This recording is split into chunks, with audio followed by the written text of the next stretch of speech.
Howdy, friends, and welcome to the StoryField. This is a podcast where we talk about business, faith, and life in general. Okay, so here's the deal. We want you to be encouraged. We want you living in hope. This life we live is complex. It's hard at times. At the StoryField, you will find great stories of normal people just like us who will inspire you. Our goal is that you leave encouraged, inspired, and excited to move forward in life. But before we get started, one thing though, if you're listening and you find yourself really hopeless right now, send us an email at hope@thestoryfield.com so we can pray for you. Thanks for joining us today. Let's get started. Well, good morning. StoryField is when we're recording. I have an incredible honor today to interview Dr. Dan Allender. If his name sounds familiar, it wouldn't surprise me because you can find a ton of incredibly helpful resources online and on YouTube, and we'll get to some of that, Dr. Allender. But hey, welcome to the StoryField. Super grateful you're here today. Thank you, Josh, and good to be with both you and Micah. Yeah, so today, married people, if you've ever experienced conflicts, I want you to listen in. And that should be all of us, like tuning in a bit. And my hope is today that you'll be encouraged, grab some tips, leave with some great resources, and maybe a new way to think about marriage, and maybe even managing the conflicts or the differences, that you face. So, Dr. Allender, a confession, my first kind of interaction with knowing about you was when you were running around the mountains on the motorcycle with the Eldridge boys and some epic, motorcycle adventure trip in the film, A Story Worth Living. So, and then the particular thing was cool. Now we kind of circle back. I think the Lord really drew me to that movie, especially with the way you were talking with super compassion and wise, super thoughtful. And you seem kind on the film. So it's really cool. Fast forward a year or so later that you're here in front of us today. So thank you. My delight, but that was such an honor, such a privilege to be on that journey. I also, all you have to do is mention it, and then my ribs hurt. Yeah, I know. And I want to ask you, I don't want to bring it up. So, I mean, you broke a rib, didn't you? Or broke some? Yeah, I had 3 ribs and a partially collapsed lung. And, Okay. at one level, I should have just gone to the hospital. But it's like, I don't know. It sounded like a bumpy ride down. So it just Oh seems my safer to, gosh. to be on the motorcycle. Well, and for all who, for all who listen, it's called A Story Worth Living. It's really fun to check out. So you can hear what happened to Dr. Allender on that. So, okay. Well, please introduce yourself to the listeners, give a bit of your background, including educational. And I'm asking you to tell me some of the things you're most proud of accomplishing as well. So please, it's okay, like, brag on yourself if you would a little bit, but tell us a little bit, introduce yourself, and then we'll get going. Well, degrees, to be honest, they largely bore me. I have a PhD, Mm, but what's required to be able to get a doctorate is an capacity, an inordinate capacity for boredom.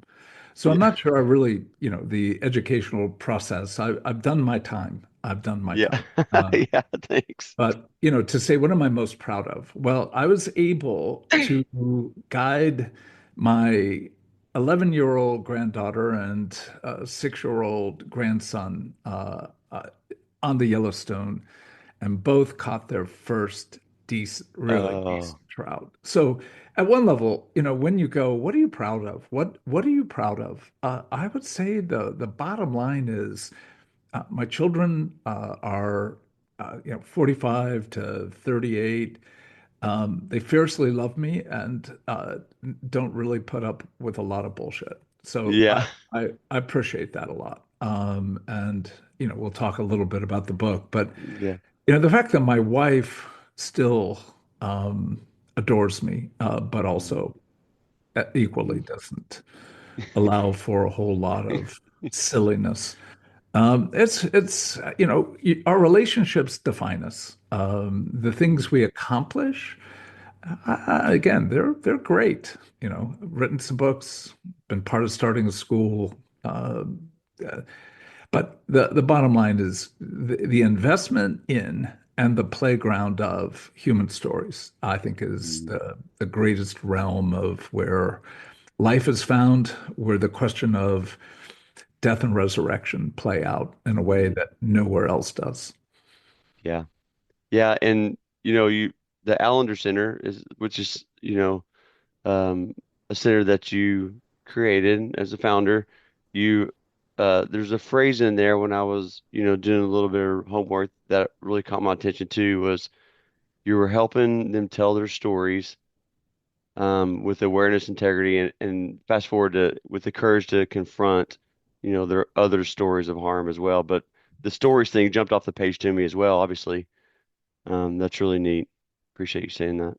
Well, we're just again and again, we are incredibly broken people. The intersection of our own failure of love and others' failure of love. Mm, But to also say, being made in the image of God, we are stunningly beautiful. And I think mm, for many people, it's harder to face the kind of beauty we bring to the world than to face the reality that we failed. But both and uh, creates that intersection of like your story, my story. They're just broken parts, past, present, and I know future. mm, But in that, there's something in the shards that when you pull them together, like the Japanese notion of kintsugi, that take a mm, broken pot, use gold to bring it together. There's something in that that really does catch your eye. mm. And that's what you look for in people, Yeah, in the stories. absolutely. Yeah, that's awesome. Well, we're gonna dive into your one of your newest books, Deep Rooted Marriage, and that's why I wanted the married people to tune in, especially. But at the story field, we really like to give a little background of people's actual story. So can you kind of start us from, maybe childhood, kind of where'd you grew up, kind of bring us along the path so we can give a little bit of the background on you and, so we don't just fast forward to today and hit go. So can you give us some background and tell us Yeah. about your Oh, childhood, all that absolutely. good stuff? Honored. What I would say is that's actually kind of the core of what the deep root of marriage is about, like how your story past, both the broken and beautiful, show up in the context of your marriage. So the reality is, I married Becky because she was so radically different than my Mm, mother. So if you begin a story, where you're from, I'm from Ohio, a small little suburb in Columbus. But the bottom line is, I'm an only child of a possessive, complex, if you know the term borderline personality disorder, which mm, is, if you don't, basically means that one moment, literally one moment, she could be raging, next moment mm, weeping, the next moment laughing, and the next moment looking at me like, what's your problem? mm, So the reality of unpredictability, emotional chaos was just a part mm, of every day. And a father, good, kind man who, when I say the next word, often I'm not believed. He mm, could go weeks without speaking a full sentence. He was a monosyllabic man, meaning, mm, uh-huh, yeah, no, maybe, shrug a mm, shoulder. So I was, in so many ways, my mother's surrogate husband. She looked to me mm, for passion, for life, for engagement, for meaning. And I told my best friend at one point when we were about 14, I live in the web of a black widow. And the mm, only way that I could cut my way out was by causing trouble. When I created trouble of any sort, there was anywhere from like a day to 3 days where my mother wouldn't speak to me. And those days of not having her interact with me, I'm telling you, was like being sent to the Bahamas. So mm, the reality was, I grew up causing trouble. Was on first name basis with the principal, eventually the mm, superintendent, from,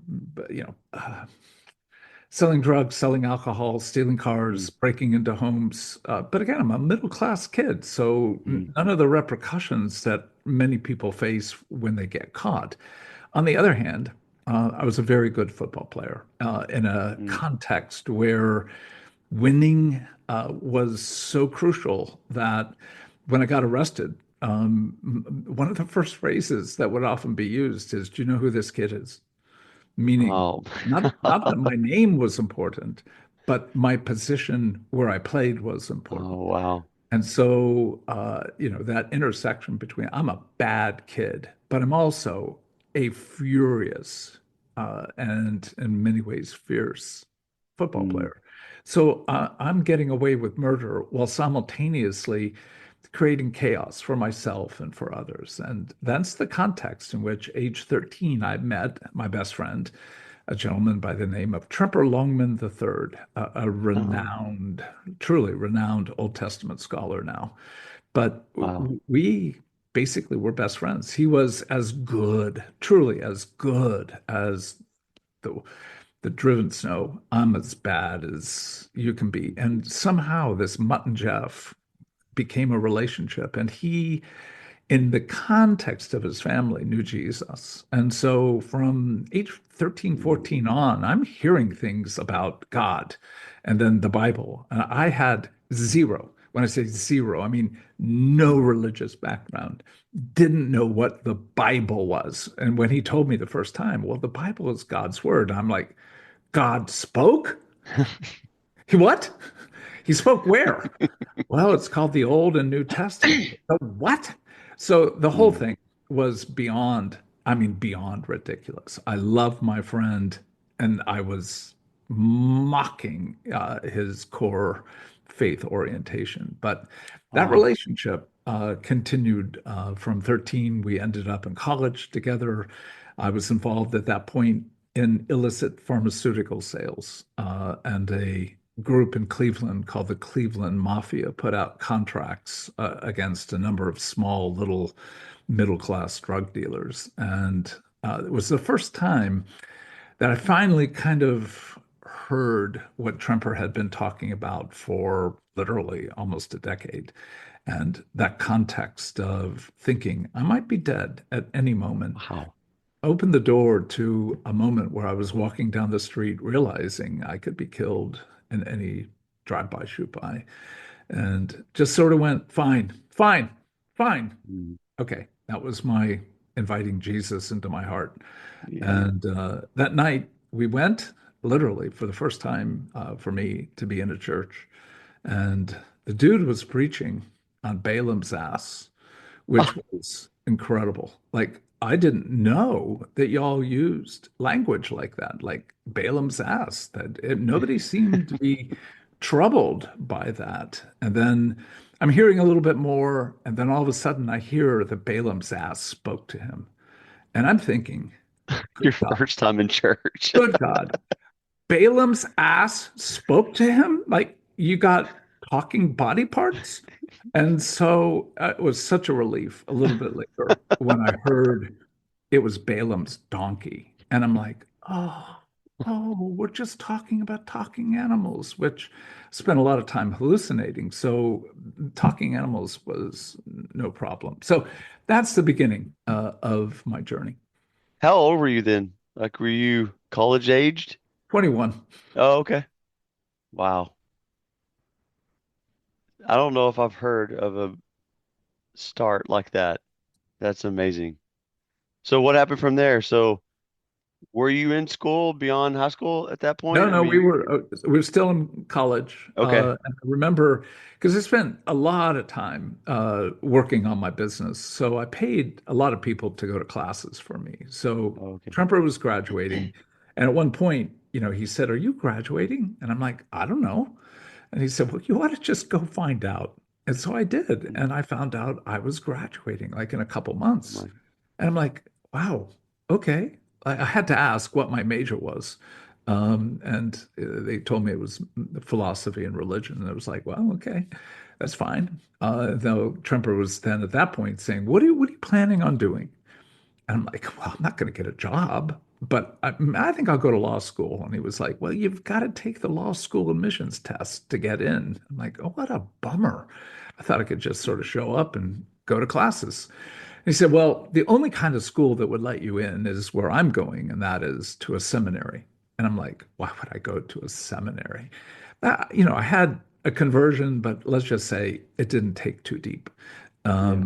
And so at that juncture, uh, he just made an interesting proposition. He said, why don't you come with me to seminary and just think about God for a year? Then you can go to law school.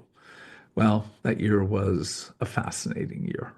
So finished seminary, ended up in a church, still pretty troubled kid. And Mm. the only group that they would let me work with happened to be two alcoholics, a marriage that was collapsing, and then an old, I mean, at this point, I'm like 24 or 5, a vaudeville ex-actor and his prostituted wife. And so, in other words, they gave me a group where the a sense was I probably can't do any more harm than they've already indeed suffered. But it Oh, opened the door to a level of like, oh, this is good to be involved in people's stories and then thinking about the Bible. I'm like, what a better way to spend a lifetime. So that's again a little more to it than that, but let's just say that's been the overall trajectory of my life.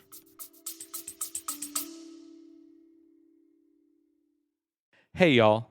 I just want to make an observation.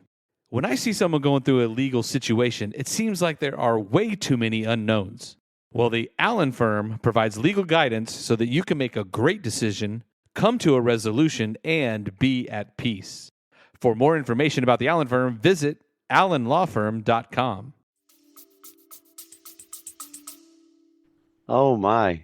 And that, I mean, those were even the beginning stages of all the work you would do with, I mean, your clients and the trauma stuff and brokenness and stories. That's unbelievable. What was your relationship like? I mean, whenever you kind of had the moment where you walked and you were hearing about Balaam's ass and the conversion, did you see yourself kind of on a trajectory of slowly getting drawn to the Lord, slowly changing, or was it a kind of just a long process to kind of untangle the past? Oh, Josh, it's a Oh great yeah. question. And let's just say, when I was younger, I didn't think I'd live beyond 21, 22. Mm, But, when all of a sudden you realize, I might live a little longer.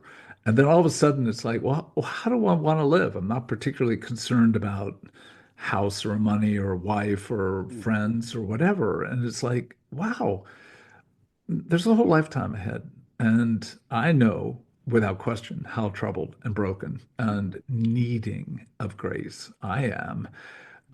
Other people seem to not be.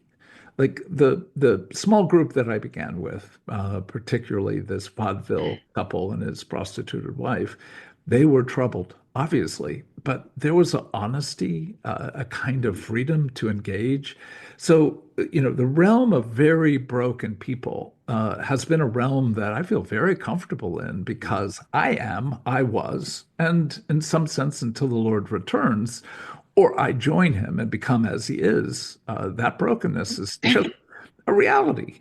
But then to be able to say over multiple years, understanding something of my goodness, the beauty that God has put within me, that's come a lot through relationship with Becky. So, when I say, my marriage has been, without question, the best taste of what I think heaven will hold.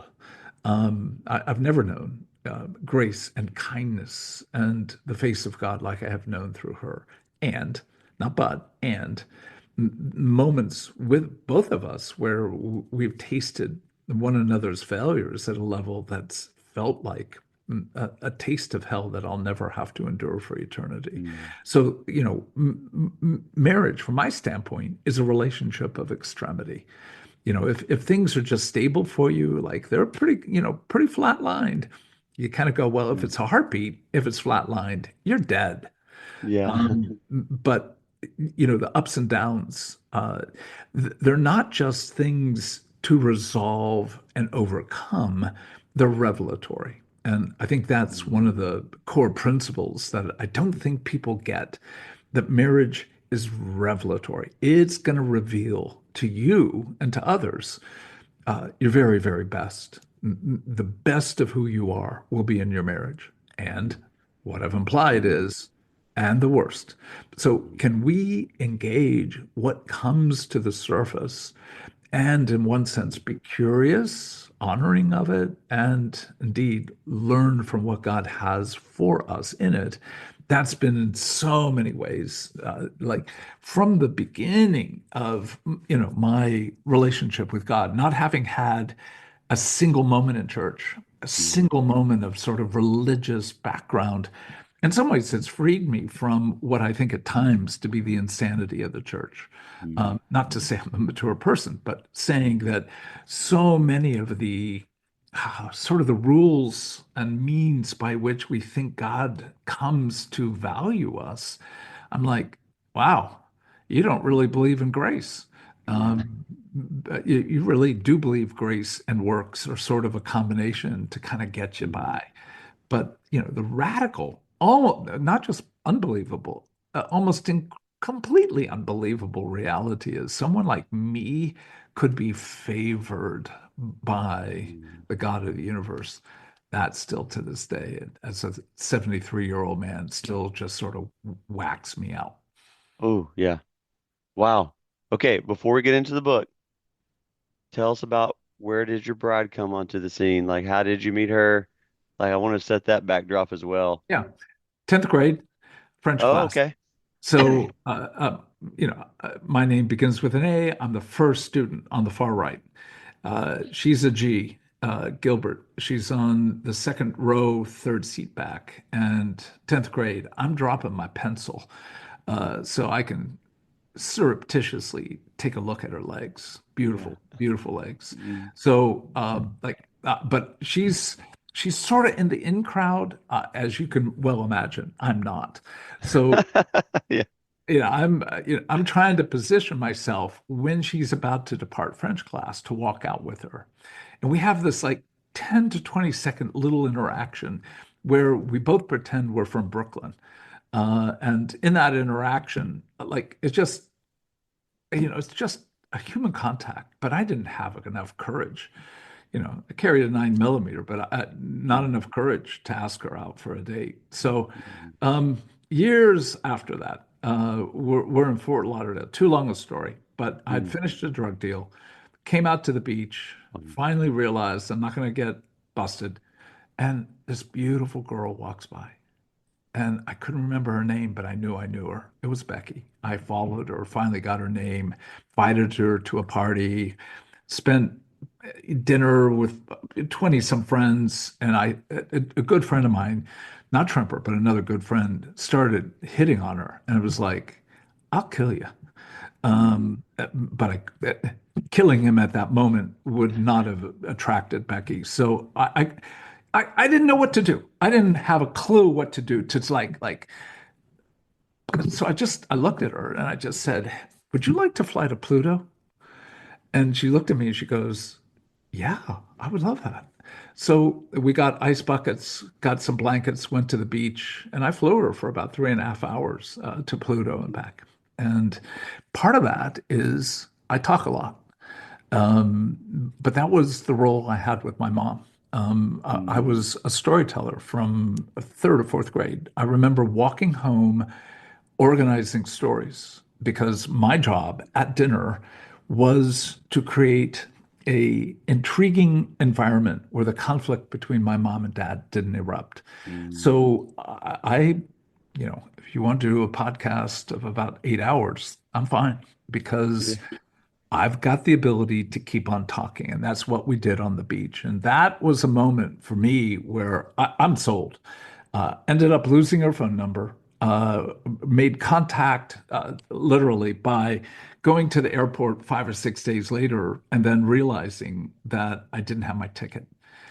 Called my mom to essentially get me a new ticket. She wouldn't do it. ended up, I remembered that Becky was staying somewhere called the Beach Blank Hotel. Well, you can guess there are a number of Beach Blank hotels. Yeah. So I had about $5. I had about 9,500 in my luggage that I already given away to the handlers, and $5 turned to dimes, began calling. And here's the moment. After about $4, checking out Becky Gilbert, no Becky Gilbert, four girls from Ohio. How do I know where the girls are? And then I realized they were driving a white Datsun. About $1.50 left. A guy goes, wait a minute, there's a white Datsun leaving right now. And I begged him, run out, stop him, stop him. And Becky came in. I asked, can I get a ride back? And in that trip, let's just say I fell. I was already falling madly in love with her. And a handful more stories before, 5 years after that, we both came to Christ. In that framing, our relationship has been built on story. That story that I just told you is our origin story that I look back and go, how is it possible a already hallucinating kid stuck in Fort Lauderdale finds enough whatever to put dimes in a machine and then finds her right before she leaves. And then we ended up on a trip, 20 some hours back, ended up getting into a bit of a brawl in Georgia, got shot at. I mean, things where you go, my wife, and I mean this damn well, should have known this was not a man you want to marry. Yeah. Um, Oh, so wow. I'm beyond grateful that, I mean, honestly, the best con job I've ever pulled off in my life. I remember the day when we were dating and she said something like, oh, I've always wanted to walk the Appalachian Trail. I didn't know what it was, but I said to her, that's unbelievable. Me too. So, in so many ways, courting was just an abysmal act of deception to see if I could somehow capture the heart of a really good woman. And as I said, it's been a wild 48 years. Oh, This wow. needs to be a screenplay somewhere. We need to That's go what ahead and I was write this thinking, up man. and That story was amazing. like a Like, Netflix miniseries. Bad wow. boy gets the good girl, Yeah. then they both turn good. Some drugs, Yeah. Yeah, I well, mean, the that's real pretty issue, awesome. the real issue, Mike, is who's this woman who can get shot at bar and still, at least a number of years later, go, yeah, I think I'll marry him. Yeah. So, I mean, we've gotten into a lot of trouble, and again, in the context of starting schools, ministry, et cetera, et cetera. And, there are just times where she's like in appropriate heartache. And I'm like, you knew this. You knew we'd be run out Yeah. of town, didn't you? I mean, so the process of finding the intersection of, well, like, why would she have married me? Well, in so many ways, I was so much more attuned to her than her cruel mother. Yet, in so many ways, I was playful and wild like her father. In so many ways, she was the antithesis of my mom, but engaged me and was intrigued by my stories. So we all marry for redemption. We don't even know it. We don't even know what we're marrying for, other than I thought she is beautiful and had beautiful legs, and she was funny and fun. That's the level of maturity I had at that juncture. And yet, when I look back, I'm married because I was trying to redeem the harm, that my family of origin in many ways brought. But also, I didn't have a clue, but I was dreaming of what eternity would hold. What does it really mean to have a level of love like I experienced?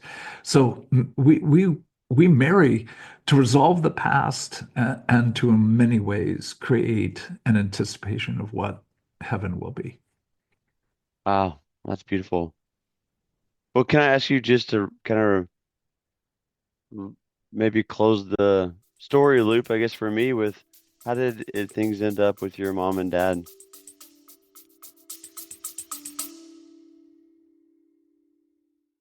Unstuck Coaches hates it when movement and progress in a person's life or business is stuck. or frozen or slowed or just stopped altogether? Well, we have found a solution. Unstuckcoaches.com.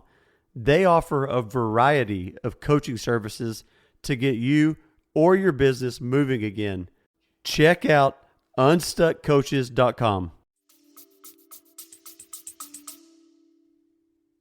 Well, yeah, with my mom, after my father died, and again, the complexity is, Mm. I found out at age 19 that the man that I thought was my father was my stepfather. My father actually died when I was about 4 years of age in an auto accident. My mother and father and I were in. Wow.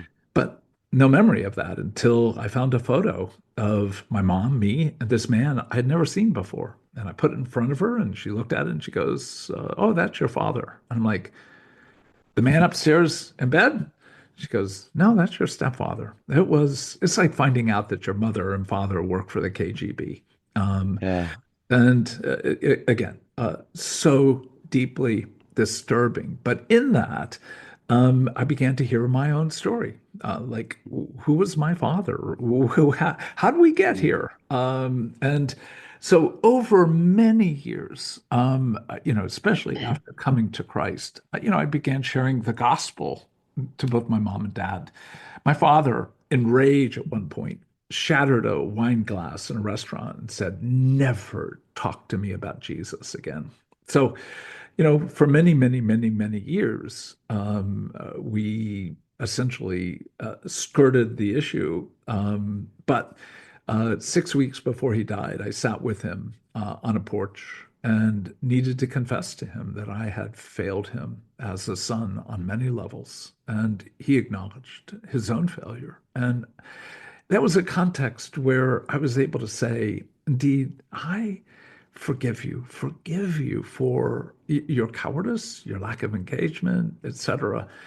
But there will be a day you stand, and we didn't know it would be 6 weeks, but a day you will stand before the living God. And I shared the gospel, and it was the context where he began to share with me stories. He was in the first wave at Iwo Jima, the second wave at Mm. Peleliu. Terrible, terrible stories that he had never shared. Um, Shared the story literally having his best friend's head blown off and into his lap. Mm.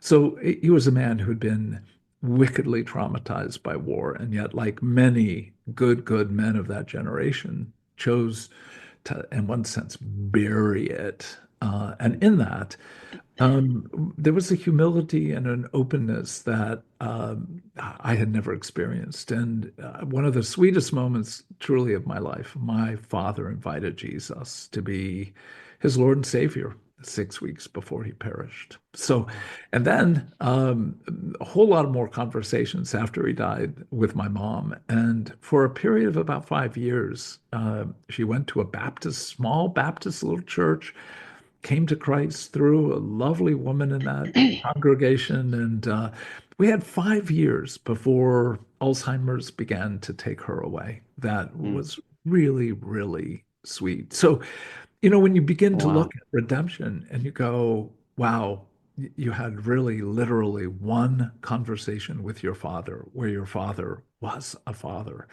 That's precious to me.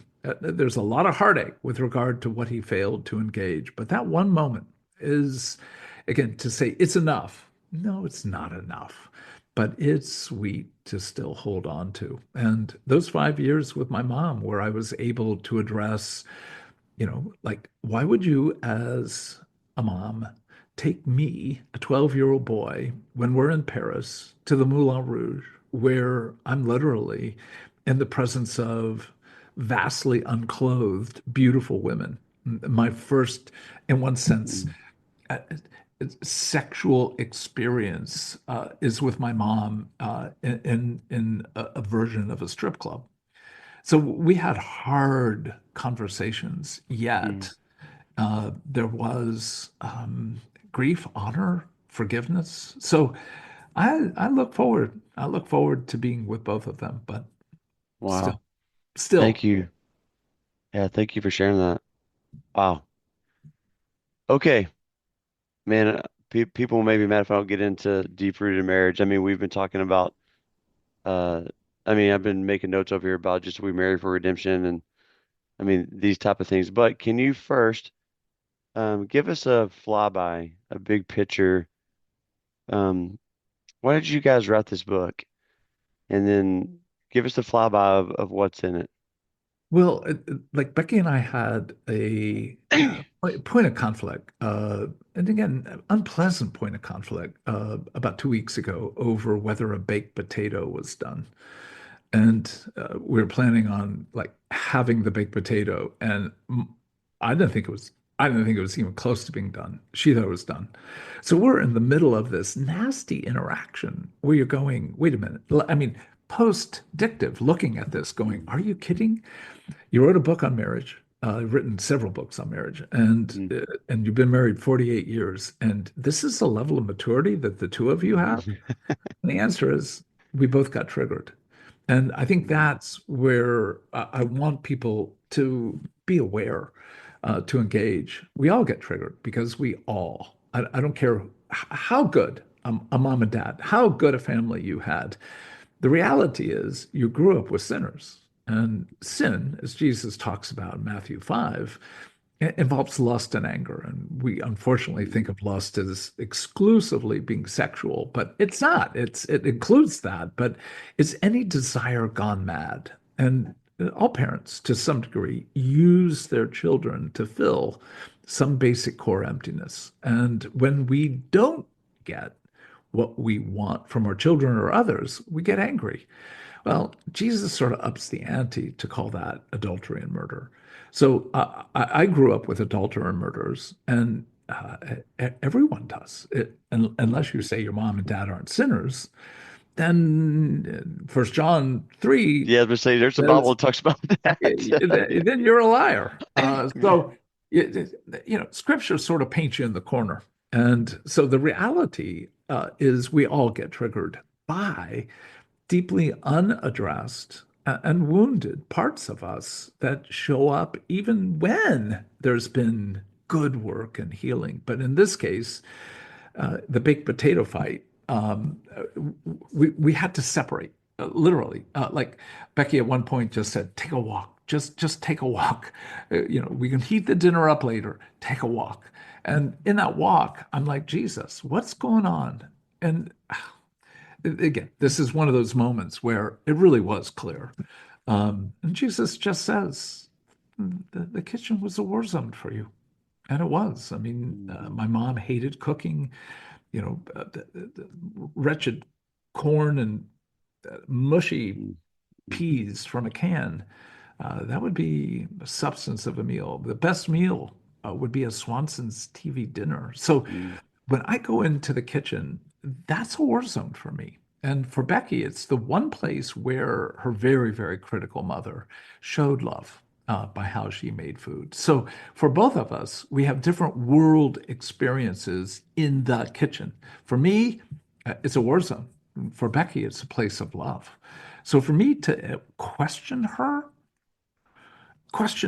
decision making as to whether a bake I'm threatening a part of her that indeed made her really angry, and she was not addressing the fact that food is particularly the kitchen is a place of great heartache. So if you don't know what's triggering you because you've not done the work of looking at how the wounds of life have shown themselves in certain realms, you're not going to be able to make sense of what's happening over issues of sex, over issues of your children or money or in-laws. So important to know the roots. That's why we call it the deep-rooted marriage. What are the roots of this kind of triggering? Now, I would love to say, because we've done this work, I wrote a book, blah, blah, that we handled it quickly and well. It took a while. But in that labor, we were able to come back with a level of understanding like, oh, sweetheart, this has been the place where you're not just a great chef, cook. This has been where love has been, and I was threatening that. And for her to be able to say, the kitchen is a place where even though I've fed you pretty well over 48 years, there's still a fundamental raw part of you. So just understanding opens the door to more compassion, more capacity to engage without contempt, which opens the door, I think, to a world more curiosity on behalf of one another. And we are the face of God to one another. And if there's not compassion, there's not mercy. If there's not curiosity, there's not honor. And we were made for delight and honor. And that is what we're trying to get folks Wow. thinking about in the context of this book. So give us some tools. I mean, I'm just thinking what's really cool about that is you're not telling me if the potato is between me and my wife, you're not telling me like, why are you so mad? Or it's not about her really at all and her view of the potato. I mean, it's once you get curious on why you're getting so mad about the potato, Yeah. that type of thing. So how does somebody start if they find themselves in that impasse and conflict? How to give us some tips, like just even if it's a step or two, how do we start Yeah. Well, I to love this be passage. healthy? Luke 7, really 1 through 7, but I'll capture just a few things. And that is, it begins with don't judge, don't judge. Mm, But in not judging, you've got to deal with the log in your own eye. So there, the whole question of like, researchers by the name of the Gottmans have been able to establish in a way that's really very, very verified. 70% of what we have fights over have no legitimate right answer. That's really wow. amazing. Amazing. When you start looking at the last couple fights you've had with your spouse, and then you start with that framework, and that is 70%, no, there's no right answer as to whether you go to the beach or whether you go to the mountains, whether you go out to dinner for Italian, whether you stay home. So when you begin to realize so much of the fight that you have with your spouse is about things that are not on the surface, but are below. Mm, So asking the question, what's blinding me? What's the log? Now we think the log is sin, and it can be, but the log is anything that keeps you from being able to see reality well. See reality about yourself, about your spouse, about 70%. There are no answers, no right or wrong answers. Then it begins to be a realm where you got a chance to be able to say, my gosh, where have I been blinded and created judgments that actually have no real validity? So it may sound too simple or actually too difficult. Start with yourself. Where are you mm, blind? That's a hard thing to ask because if you can't see, you can't see. But you do have a spouse who's been with you, even if it's only for a few weeks, they know something and they've been reading your mail over a long period. So to be able to say to your spouse, where do you see me to be particularly blind when we're having conflict or when how I spend money, how I spend time, how I look at others, where do you see my blindness? And so asking that and inviting a good friend to be able to speak, you're beginning to look at the themes of how you've handled trauma in your life. The typical ways are fight, flight, freeze, and the word fawn, meaning smile, smile, smile, just be pleasant, and you'll avoid it. Well, from what I've told you, I'm a classic fight.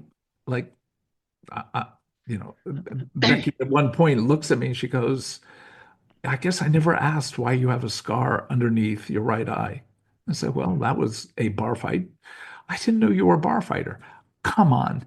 We got shot at in one of the first major dates. oh my gosh. What data did you need beyond that?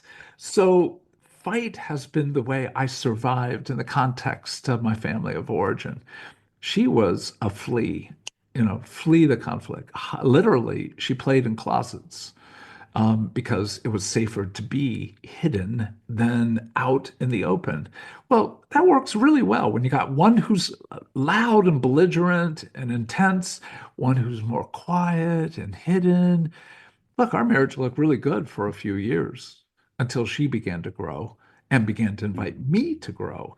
And as we're beginning to name where the ways we interact work but don't work, actually work but don't increase our love of Jesus and our maturity, that's where you begin to go deal with the log in your own eye. Now, it also says, as you deal with the log in your own eye, deal with the speck in the other, meaning we've got to have conversation about how our relationship, in many ways, fuels the demands to the other, which is another way of saying lust.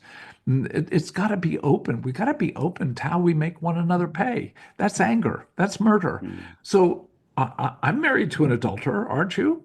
I'm married to a murderer, aren't you? And if not, like, wow, how did you pick somebody who never left Eden? I'd love to Yeah. know. Wow. But how is there, man, there's no magic answer to any of this. I know that.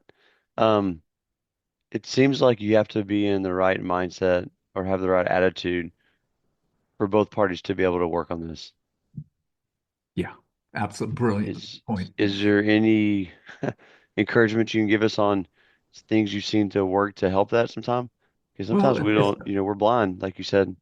yeah, I was just in a conversation yesterday with a man who was talking about his golf game, how much money he spent, enormous, how much time he spent working on this slice. I don't play golf. I have no, Mm, mm. it's a lovely gift of God, and yet many people ruin it by making it a God.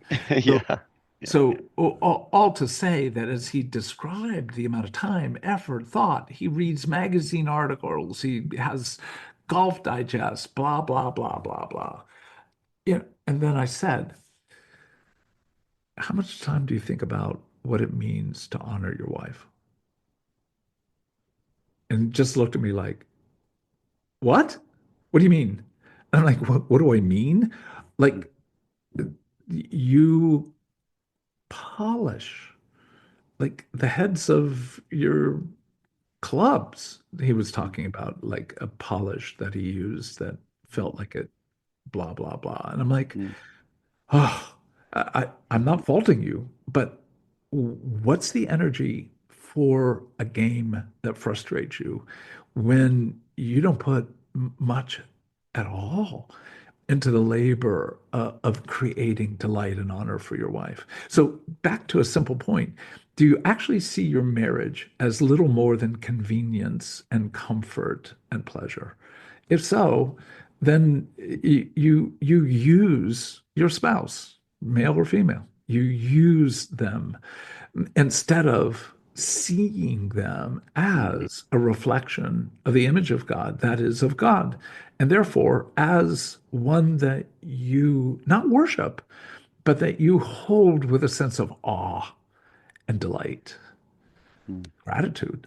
So that framework of you will one day have the living God look at you with the question of how did you love your wife? How did you love your husband?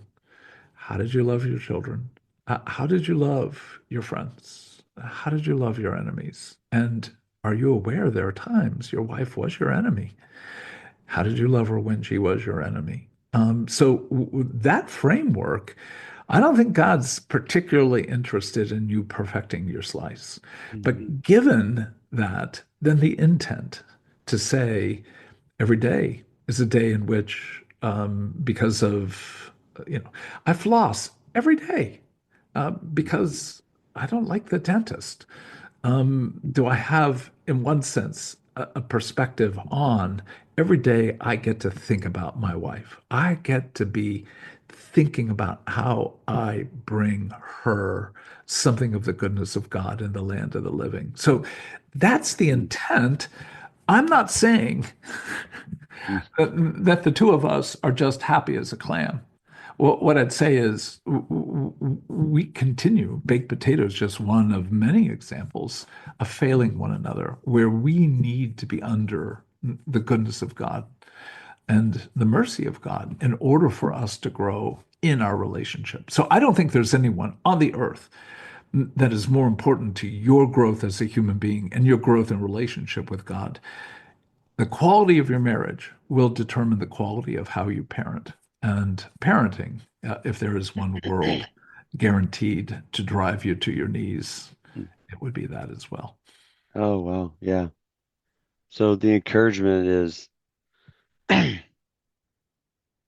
yeah, I mean, it's hard to summarize kind of what you said on for the guy with the golf game or whatever.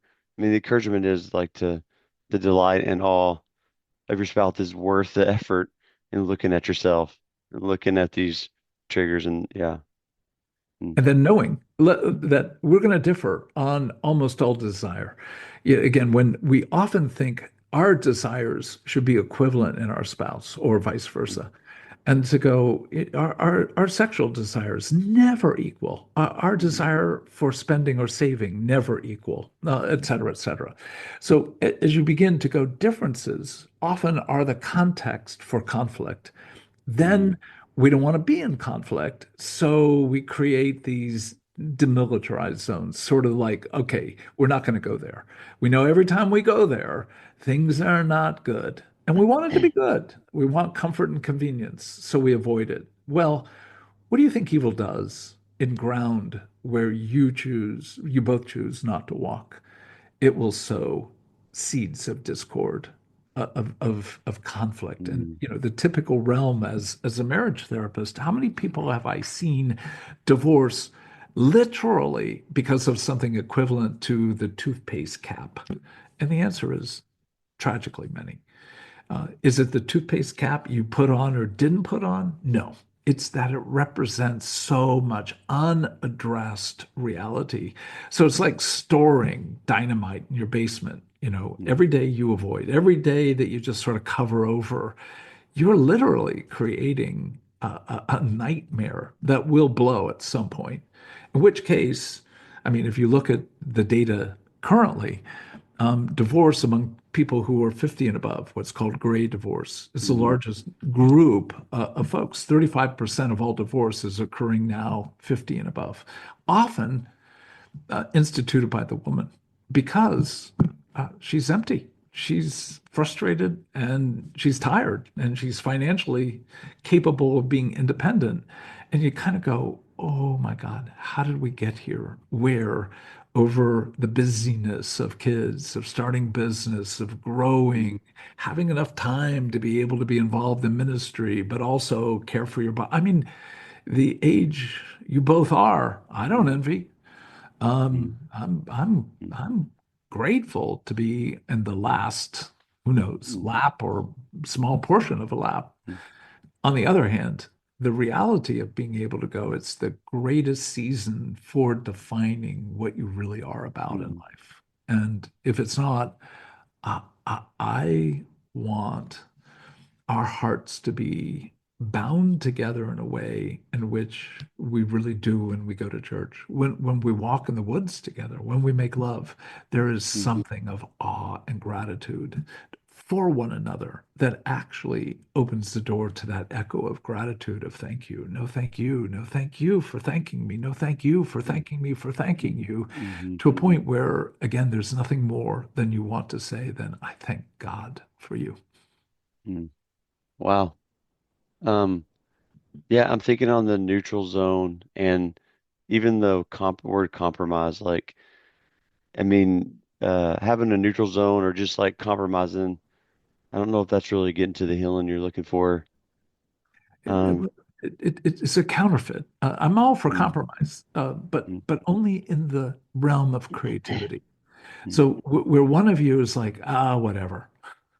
Yeah, yeah, you seem to want this. Let's just do it. Versus being able to go, no, your differences and conflict are meant to create an even deeper level of intimacy mm, because you understand what matters to the other and something of the roots of how that desire has come to be.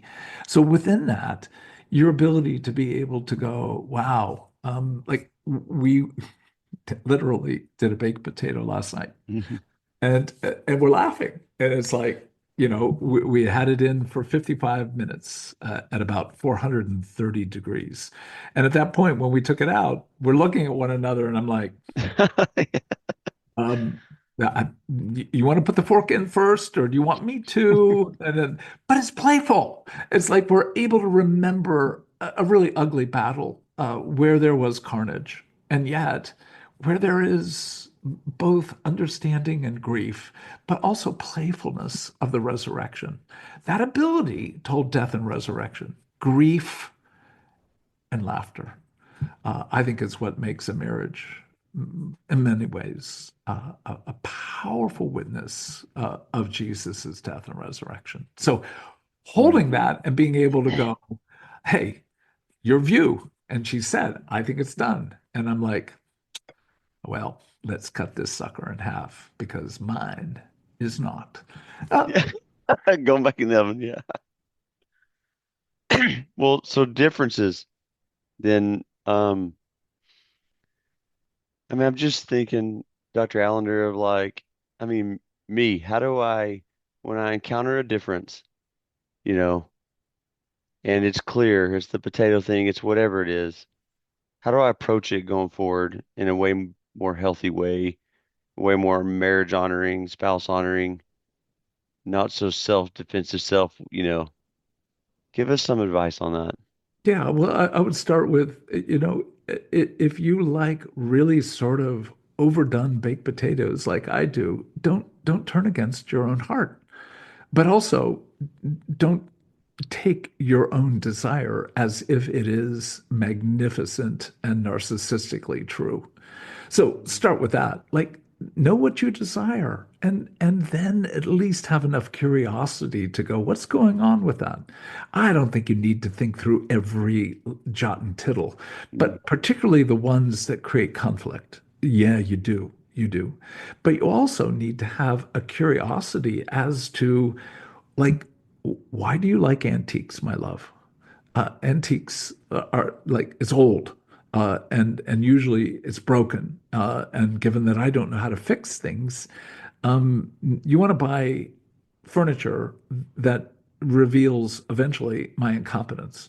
I don't like that. And she's like, well, thank God you have a son who, from the time he was 4, was more mechanical than you. We can always invite him to be part of helping fix. So there are compromises, but they come out of the creativity of the sure. engagement with desire. So much more story. Like, you may know your husband grew up with an alcoholic father and that he was rough and mean at times, and times sloppy, uh, sad over his failure. Well, instead of just knowing the fact, do you know the stories? But most of us don't want to get near the stories, meaning we don't want to tell what it was like when we were 4, 8, 12 at the dinner table being humiliated by a drunk man who made you feel like dirt. Well, stories are where we begin to grow, not just in compassion, but also deep respect. Like how my wife learned to hide from, in many ways, a cruel mother. She was brilliant, brilliant, Mm, and resourceful and independent. It's part of why I married her. It's broken. It's beautiful. Can you hear both going on? Where brokenness invites us to grieve for one another, truly, to be able to say, I'm so sad that you have suffered this. Yet, the brilliance of how she learned to survive in that mm, context is majestic. She's beautiful. So, holding both together becomes the frame for being able to engage one another with so much more sensitivity, empathy, so much more honor because my ability to talk has literally at times saved me from being killed. Those are stories Mm. for her to be able to say, you basically provided for our family financially in the same way that you spoke as an 8-year-old at, the kitchen table, keeping your mom and dad alive. Thank you. Thank you. And I'm so sorry that you've only been able to use words when there was so much more that you wanted to offer. So Mm. holding death and resurrection on behalf of one another, I think creates a level of intimacy that nothing else can and nothing else will. That's so good.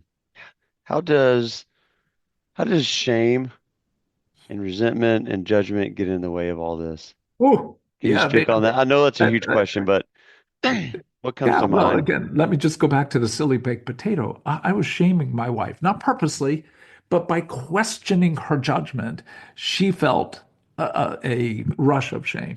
When she got angry with me with regard to it's done, I felt the same. So, what we can say is shame is the experience of being exposed and exposed as well, whatever, as foolish, as stupid, as selfish, as whenever you feel a sense of there's something about me that's bad because of X, Y, or Z, and that gets exposed. Well, again, we go back to Genesis 3.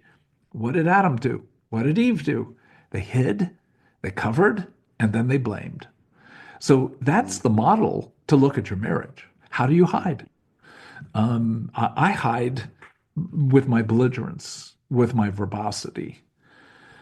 Becky hides by her quiet, literally by essentially hiding in a closet. Cover. How do you cover? Well, as a dear friend said to me, you're one of the most intense people I've ever met. My intensity becomes one of the ways that I cover over so much of my own sense of I don't know what I'm doing. If you look confident, fake it till you make it, blah, blah. mm, You can then cover yourself and all those core wounds and insecurities. Then when I get caught, I'm really good at blaming.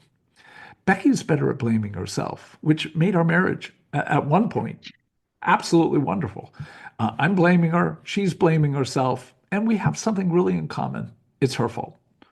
Well, when she began to see that that was so much of how she survived her own family of origin trauma and how I survived my own family, and that is by being, in many ways, a troublemaker and belligerent in the context of my interaction with my mom or my dad.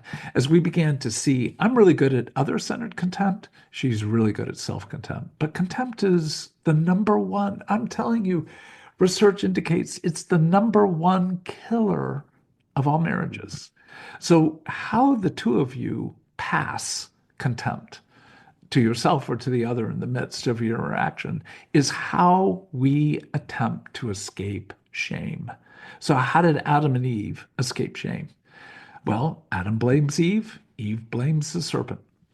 Well, blaming is another word for the word contempt. So, mm, how you distribute judgment to yourself or others, that's got to be disrupted in a marriage. Otherwise, oh, it's so tragic to say. Otherwise, you're just letting weeds grow. Maybe you cut them off at the top. But again, back to why we call it a deep rooted marriage.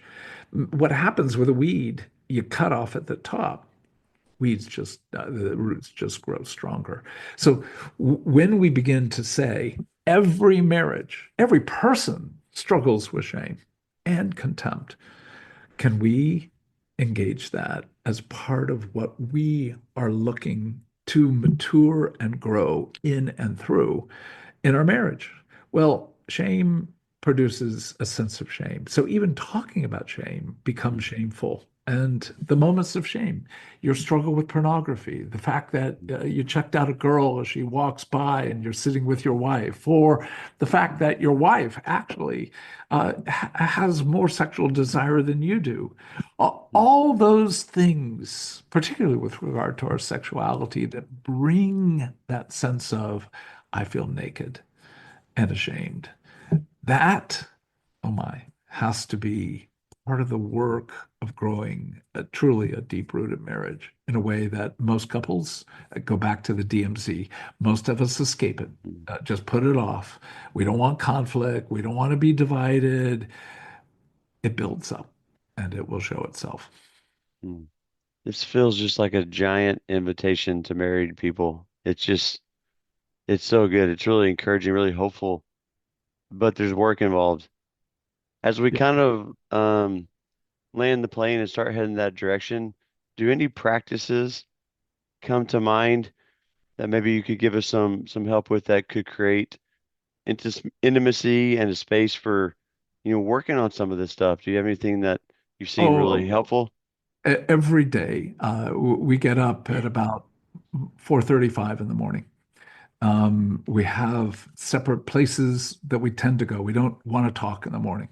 Early morning, like I might greet her, morning, morning. That's it. Yeah. For at least 45 minutes, no effort to engage. That we need to engage the living God for a period of time.